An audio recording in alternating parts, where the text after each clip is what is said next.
Good evening, I'm Norah O'Donnell, and thank you for joining us on this historic night following the inauguration of Donald Trump, the nation's 45th and now 47th president of the United States. After being sworn in, President Trump declared, quote, America's decline is over, also telling a bipartisan crowd he intends to be a unifier.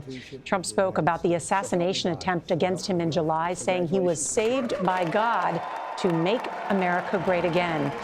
He's already signed a blizzard of executive orders and will soon sign more in the Oval Office, including a declaration of a national emergency at the U.S.-Mexico border and an order renaming the Gulf of Mexico the Gulf of America.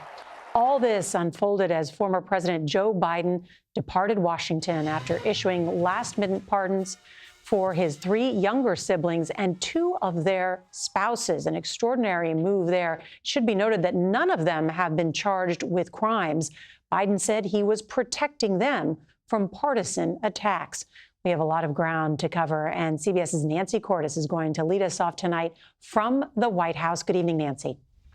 Good evening, Nora. Here at the White House, the changing of the guard is already complete. President Trump and First Lady Melania Trump will spend their first night here tonight. The moving vans arrived today as soon as the Bidens left. In his inaugural address, Trump did say he wanted to be a unifier, but he slammed the government as radical and corrupt and called the last 4 years a horrible betrayal. I, Donald John Trump, do solemnly swear. The nation's 47th president was sworn in at 12:01 p.m., with Chief Justice John Roberts administering the oath, just as he did 8 years ago. So help me God. J.D. Vance was sworn in by Supreme Court Justice Brett Kavanaugh, becoming the 3rd youngest vice president ever. That I will bear true faith. With every living president looking on, President Trump condemned the past 4 years and declared this the start of a golden age. America's decline is over. He said the election gave him a mandate to dramatically remake government, starting today.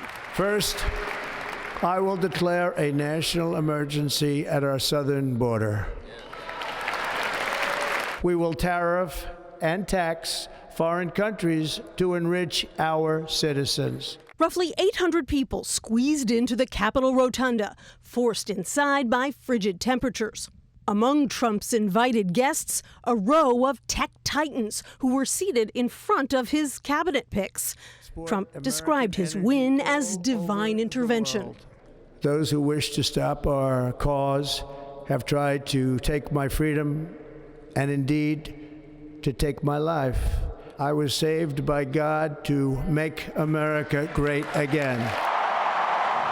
20,000 supporters watched on the big screen from an arena nearby as busloads of Trump aides got busy at the White House and quickly took over the White House website. There were striking moments today. The departing president and first lady welcoming the Trumps to the White House this morning and riding with them to the Capitol.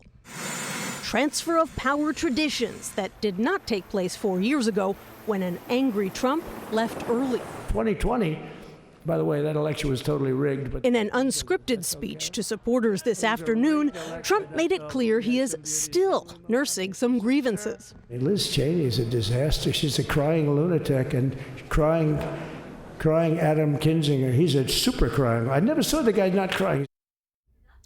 In a third speech this evening, Trump said he will be issuing pardons for January 6 defendants tonight in the Oval Office.